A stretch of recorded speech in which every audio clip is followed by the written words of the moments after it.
Good morning, church. It is great to be with you, if not in person, then via a screen. And to be honest, I haven't had to record a sermon like this in this studio for quite a while. Of course, for a period of time, this was the norm. I'm really glad it's not anymore. But I'm also really grateful and really glad that this means that I can still speak to you, even though I'm thousands of miles away in Kathmandu. And we didn't think the hotel Wi-Fi in Kathmandu would be quite up to doing a live link. Anyway, with that passage that you just heard read from John chapter 4, we're finishing the Bless series where we started it. And if, on the off chance you can remember back to that first week, well done if you can, we looked at John 4 then as a model of how Jesus reaches out, of how he does this with this Samaritan woman at the well. We looked at it to see how did Jesus pursue the mission that he was on, which was to seek and save the lost. The mission that then he has passed on to us, his followers, which is why it's so important that we take this mission seriously. I mean, Jesus said, my food is to do the will of him who sent me. My food, my sustenance is to do the work God has given me, to pursue the mission he's given me. And so Jesus is saying to his disciples in the moment, but also to us as his followers today, he's saying this mission is not an optional extra for just a few people. It's not dessert. It is the meal. It's the meat and the drink for any follower of Jesus. And so that's why over these last few weeks, we've once again been unpacking those 5 missional practices of bless. Begin with prayer, listen, eat together, serve, and share. Share your story and share the gospel. And that's a bit of an extra emphasis that we've had this time. And it's been really great to have some input on that from Greg Downs, as he came and spoke to us over a couple of weeks on sharing our story, sharing the gospel. And that was so encouraging, and I'm sure you'll agree, very, very challenging for us as well. But it's also been great to hear your stories of what God has done as you've been intentional about pursuing bless and getting intentional again about praying for people in your life and looking for opportunities to bless them and to share with them. But also being open to those divine appointments where God might provide an opportunity for you to bless someone you don't know, a total stranger. And he's just asking you to be obedient and courageous. And, you know, I know many of us will have grown encouraged through taking part in one of our Bless adventures. I know I found that a real challenge, but I loved it. And I was surprised at what God did through it. And I've certainly grown in courage. You know, as Greg said a couple of weeks ago, going out on those kind of adventures, it's like taking you out of your comfort zone and into the kingdom zone and praying and just seeing what the Father will do. And that's exciting. It really is. It's really exciting. It's an adventure of faith. And I think it's meant to be an adventure. I think our journey with Christ, our walk with Christ, there's meant to be that element of adventure. You know, something else that Greg said when he was with us was that it's not that we've got to do evangelism, you know, as a duty and then feel terribly guilty that we don't do it enough or that we're not very good at it. It's not that we've got to do evangelism, it's that we get to do evangelism. It's a privilege. It really is a privilege, partnering with the Holy Spirit. And it's all part of the adventure and the journey of following Jesus, which, of course, is a journey that goes way beyond the duration of a Bless series. And that's always been the intention with Bless, even going back 4 years ago when we did this for the first time, that it would be something that goes beyond a series and just becomes a natural part of our lives. It just becomes what we do. And so today I just want to ask a couple of key questions that I think are crucial to how fully we pursue this mission, to how well we pursue Bless on an ongoing basis. And the 2 questions are these. First of all, what do you see as success in evangelism? And then the second question is, what is your motivation for evangelism? What do you see as success in evangelism, and what is your motivation for evangelism, for pursuing Bless or for not pursuing Bless? And I think we can shed light on both of those questions through this story in John chapter 4. So first of all, what is success in evangelism? Well, let's just have a look at 2 extracts from John 4. So first of all, we're going to look at verses 28 to 30, which says this. Then, leaving her water jar, the woman went back to the town and said to the people, Come, see a man who told me everything I ever did. Could this be the Christ? And they made their way out of the town and made their way towards him. So that's the first extract. Then the second extract is in verse 39, which says this: Many of the Samaritans from that town believed in him, in Jesus, because of the woman's testimony. So one ends in them making their way, coming out of town, making their way towards him, and the other one ends in people believing in him. Which of those two extracts are we naturally more drawn to when we think of success in evangelism? I would suggest it's probably the second one, because we can see the results. There's a result. They believe. They've come to faith. It's like the deal has been sealed. They've crossed the line. There's a clear outcome here. Now, surely that is success. And of course, it is, in one sense, that is success. But the problem is that I think the way we think about success is so often based on outcomes and results. And of course, outcomes and results are important, but they're not the only or necessarily even the best measure of success. So when our kids were in primary school and we would go to a parents' evening, of course you want to hear about how they're getting on academically. You want to know how they're doing. That's not unimportant, but actually you're listening out for something else as well. And when we went home, we could say to our kids, look, your teacher says you're doing really well, so well done for that. You're getting good results, you're doing really well. But do you know what we're most proud of? What we're really proud of is that after hearing your teacher, we can see you're a great member of that class. Your teacher said you work really hard and that you're helpful, that you're polite, that you get on well with others, you're kind to others. We can hear that your teacher really enjoys having you in their class. Now, the results are important, of course they are, but there's something that is actually more important. Because if the focus was purely on the results, well, that has the potential, and as a former teacher, I've seen this happen many times, that has the potential to be really crushing for the child and for the parents if, for whatever reason, the results are not what was hoped for. Now, I think the same is true in evangelism. We hope for a particular result. Of course, we want to see people come to Christ. We want to see them cross the line. Of course we do. But if you base your sense of success on the response of the other person, which is a response that you have no control over whatsoever, if that's what we base our sense of success on, there'll be many times when you don't just get disappointed by that, because it's very natural to feel disappointed when someone doesn't respond in the way you'd like. Of course, that's disappointing. But it won't just be disappointing, it will crush you. And that will lead to you just giving up because you'll feel like a failure. And here's the thing we've got to keep in our minds all the time with this is, even when someone does respond and does come to faith, that's not your success anyway, because we can't save anybody. It's all to the glory of God, because only He can change someone's heart. We can't do that. And we see that clearly at the end of the story in verse 40, where it says they urged Jesus to stay with them, and he stayed 2 days. And because of his words, many more became believers. And they said to the woman, we no longer believe just because of what you said. Now we've heard this for ourselves, and we know this man really is the Saviour of the world. It was coming into contact with Jesus that made the difference. It was coming into contact with him that saved them. That's what brought the result. Now, that's not to say, of course, that we should shy away from challenging someone to come to Christ when the opportunity arises. And we talked about that in week 1. We looked at how Jesus did that, and we should follow his example. Greg spoke about leading someone over the line if the time is right. Sometimes we're a link in the chain. Sometimes we might get to lead someone over the line. Jesus himself said in John 4, one person plants and another person gathers.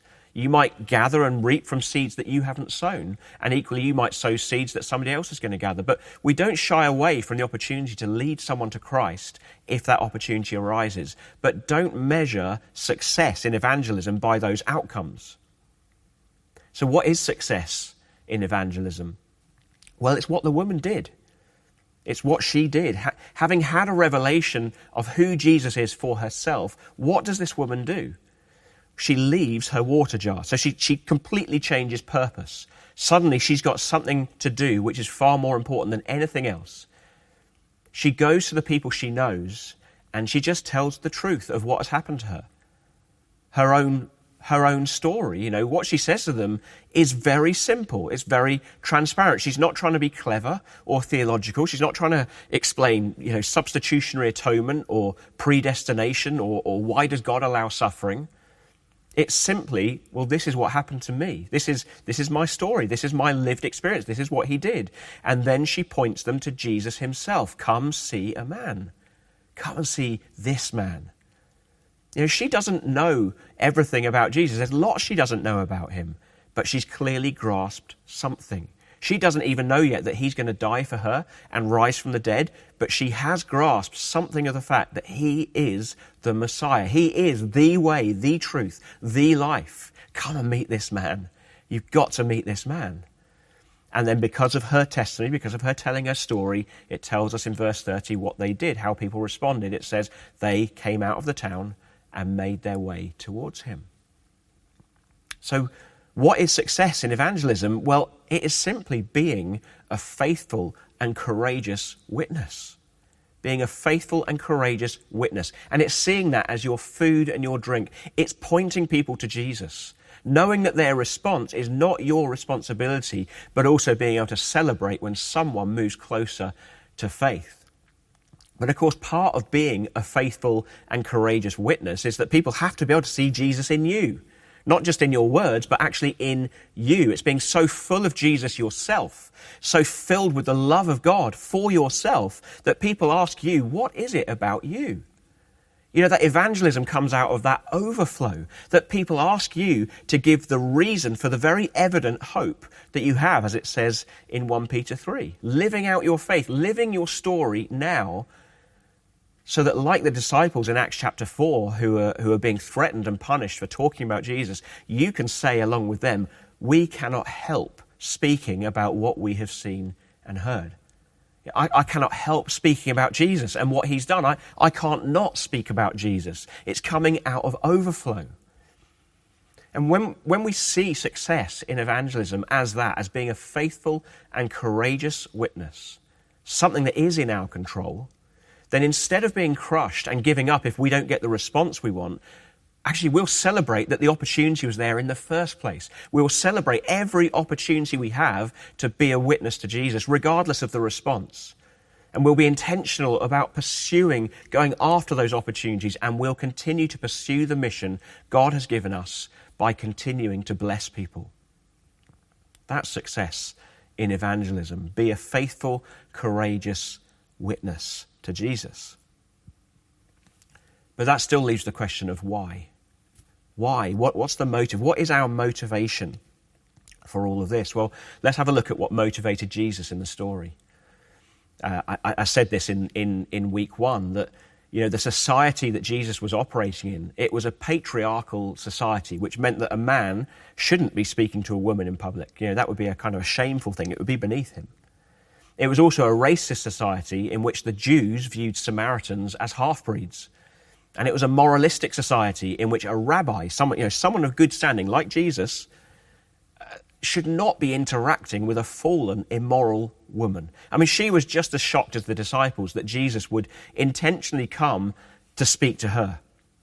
This woman is on the wrong side of every fence that there is. Jesus has had to cross multiple cultural barriers to come and engage with her, to come and have this interaction with her.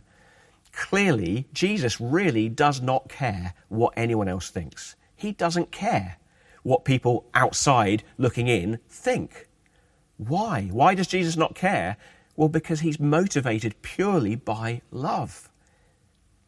He's motivated by love. He has compassion for this broken woman, and he knows he has the answer. He knows he can offer her healing and a wholeness and a hope, an eternal hope that the world simply cannot offer. And he's willing to cross all the barriers to do it. He's not trying to win an argument with her in a self-righteous, I'm right and you're wrong kind of way. He's not trying to win an argument. He's motivated by love and compassion for her. He wants the best for her. He's not concerned about his reputation. Reaching this woman is far more important to him than any of that. And so he proactively engages with her. He assumes friendship with her, and he offers her this living water. I mean, really, broadly speaking, there are two possible motivations for telling people about Jesus, for being a witness to Jesus. Both are powerful motivations, but only one is enduring and good. So one possible motivation, the not very good one, is pride. Pride. And that pride can manifest itself in all sorts of different ways. So it might be the kind of, I'm right, you're wrong. That kind of pride. I need to win this argument. I need to show you, you've got this wrong and I've got this right. And there's a sense of superiority that comes with that. And that's never a good way to win people. If they feel they're just trying to win the argument, it's better to try to win the person than to win the argument. But that's one way pride can show itself. Or it might be, well, this stuff, doing this, makes me look like a good Christian. It shows other people I'm a real Christian. I'm a good Christian. Or maybe it's even this wins me points with God. If I have a conversation with somebody or I pray for somebody, that wins me points with God. He's pleased with me today because I've done that. Or it might be that it gives me a good story to tell. It's all pride. Conversely, of course, pride can lead us to not tell people about Jesus. Maybe because you're worried about your reputation, or you're worried about being rejected, or you're worried about looking foolish, because you don't have the words to say, or you get stumped by a question or whatever. It's all pride. It's all pride because it all comes back to self and your view of self, and really it comes back to self-absorption. That's pride. So pride can be a motive for doing this stuff, but it can also be a motive for not doing this stuff. But then the other motivation, the right motivation, and ultimately the most powerful motivation for telling people about Jesus, for being a faithful witness to Jesus, that motivation is love. It's love. I want you to have what I have been so graciously given. And I'm prepared to look foolish, to be rejected, to waste my time, to try to point you to the one who has so utterly changed my life and has given me an eternal hope. I mean, if you think about it, pointing people to Jesus, telling them the gospel is the most loving thing that you can do for them. This is why in all of our social action ministries, that's the cornerstone. That's the key. We're never in this just to be nice people. It's good to be nice people, but it's never just about giving somebody a meal or helping somebody practically. That's all part of it. But ultimately, our social action ministries are about telling people and showing people the gospel of Jesus Christ, because that is what makes the difference. That is what is going to change their lives. It's the most loving thing we can do for people. Not forgetting, of course, that how we do it is important.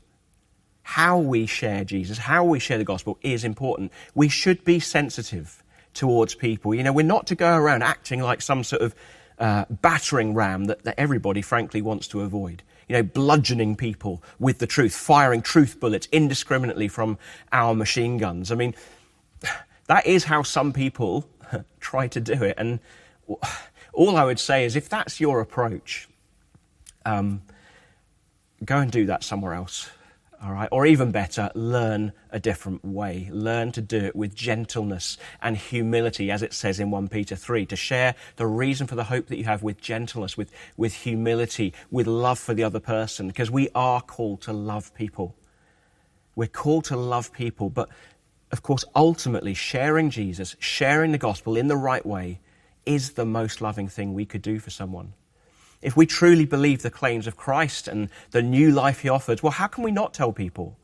How can we not tell the world about that? If we had discovered a cure for a previously incurable disease, we would seek to tell the world about that. We would want to tell the world because that would be great news. In fact, morality and love would dictate that we have to tell the world about that. But as Christians, we believe that we have something far, far better, far more foundational and eternal than a cure for one disease. I remember reading an article a long time ago, and it was written by an atheist, and I cannot remember for the life of me who it was or where I read the article, but I just remember the thing that struck me from this article that this atheist wrote, and this is what he said. He said, "I really can't consider a Christian a good moral person if he isn't trying to convert me," which might be a bit surprising at first because we tend to assume people don't want us to have those kind of conversations. No, he said, "I really can't consider a Christian a good moral person if he or she isn't trying to convert me." And of course, what he means is, if you really genuinely believe the claims of the gospel, if you're convinced that you know the truth and the nature of that truth as it's described in the gospels, and you're not trying to convert me, well, then either you don't love me or you don't actually believe what you say you believe. So the question for us is, are you more motivated by love or by pride? Because if we're purely motivated, if we're only motivated or more motivated by pride, then we will stop pursuing the missional practice of bless. We won't carry this on, either because pride is leading us to not pursue it in the first place, or because you get a hostile reaction to your sense of superiority, or you go a few weeks without a good story to tell, and so you give up. But love endures, and love persists. If you're motivated by love, well, then you're in it for the long haul. You're committed to those people in your life, regardless of their response. You just want them to have what you have been given because you love them with the supernatural love of God, and you want the best for them. And so you continue to bless them week after week, month after month, year after year. You continue to bless them. Now, if we're honest, we probably all have mixed motives. I mean, I certainly find it very, very easy to take any situation and turn it to thinking about how it affects me, how it makes me look, and kind of letting pride and egotism rear their ugly heads. So the question is, how do we shift the balance? If we all have mixed motivations of pride, love, there's a bit of pride here, there's a bit of love here, how do we shift the balance of our motivations more towards love? How do we shift our motivations to pursue love, to pursue being motivated by love rather than pride? Well, we can only do that by continuing to be filled with the love of God for ourselves. As I said earlier, that our witness comes out of that overflow. Evangelism comes out of the overflow that we have, that sense of wonder and amazement and awe at what Jesus has done for a sinner like me, that he would rescue someone like me. How is Jesus able to offer this living water to people who don't deserve it? The woman's testimony was that he knows everything about me, even the worst bits. He knows everything about me, but still, in spite of that, he offers me this living water, this water that will quench her thirst and will satisfy the longings of her soul that she's been seeking to fulfill in men, in relationships, in sex, in whatever else. Jesus sees you at your worst. He sees me at my very, very worst. Jesus knows the darkest and most depraved thoughts of my mind, but he still offers me this living water. How? How can he do that? Well, it's because on the cross, he said, I thirst. I thirst. Jesus willingly experienced, he willingly took upon himself that unquenchable thirst that we have, so that in exchange we could receive the living water that truly satisfies. He experienced separation from God so that we could be reconciled to God forever. This is this beautiful divine exchange that took place on the cross. He took everything that our lives deserve, and he gave us everything that his life deserves. Jesus gives us this living water at great cost to himself. But he gives us this living water freely and purely by his grace. It's just his grace. You've done nothing to earn it. It's just his grace. And when we get that truth deep down into us, that shapes our whole identity. It shapes all of our motivations, and it does away with pride, because there's no room for pride at the cross. There's no room for saying, look at what I have done. No, it's all about, look at what he has done. Our salvation is not achieved, it is received. It is purely God's grace. It is a gift, a wonderful gift given in spite of my record. There's no room for pride here. So we've got to keep coming back to that truth. Let it fill us. Let it amaze us all over again and never get tired of it. Do you find how easily you can kind of take it for granted? How easily you can get used to this truth? Oh, Lord, may we never get used to this truth. And let us be a people who are filled with amazement and wonder at the truth of the gospel, at the truth of what Jesus done, and be a people who just want to share this amazing news with the world. because we're so filled with that love that God has given us. And just like this Samaritan woman who encountered the love of Jesus, and she could say, he saw me at my very worst and he loved me. He gave me everything. You've got to meet him. Come and see this man. Let's be like that. Now, we are called to make disciples. It's very clear. It's, the command of Jesus in Matthew 28, go and make disciples of all nations, baptizing them and teaching them to obey everything that I have commanded you. It's a clear call to make disciples for all of us. Well, that means for us, that means being faithful, courageous witnesses to Jesus who are motivated by love for the people in our lives and those who are not yet in our lives who don't yet know Jesus. And Jesus is clear. In John chapter 4, he says the harvest is now. It's not some future time. Don't look to some future time. The harvest is now. The fields are ripe for harvest now. There are people all around us.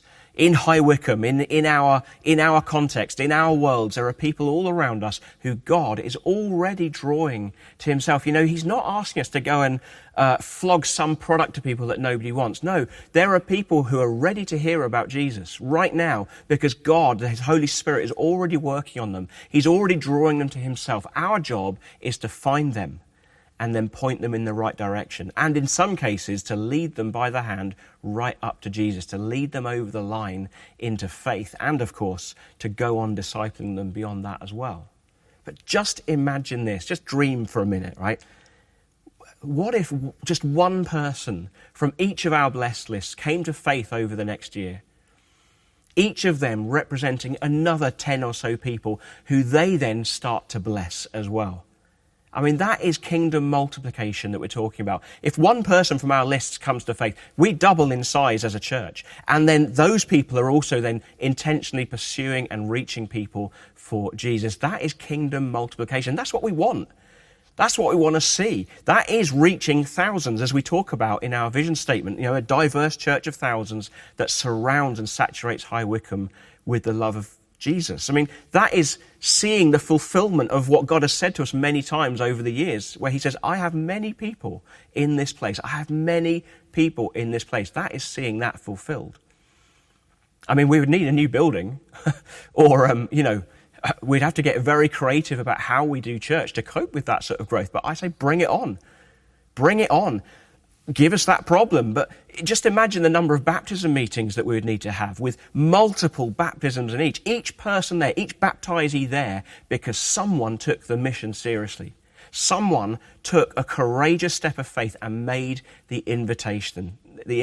Each one there who represent another 10 people who are in the building or they're watching online, watching people get baptized, hearing the gospel, seeing life transformation. I mean, that's the kind of thing I want to give my life to.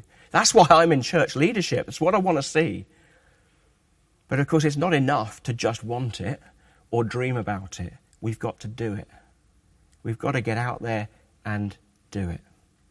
So I would encourage every single one of us who is part of this church and who is a follower of Jesus, let's examine our hearts. Let's examine our priorities and our motivations, and let's invite God to fill us with his love and his power and to commission us again as his witnesses. And let's be obedient to the call to go and make disciples. Let us go and bless those around us and see God's kingdom come.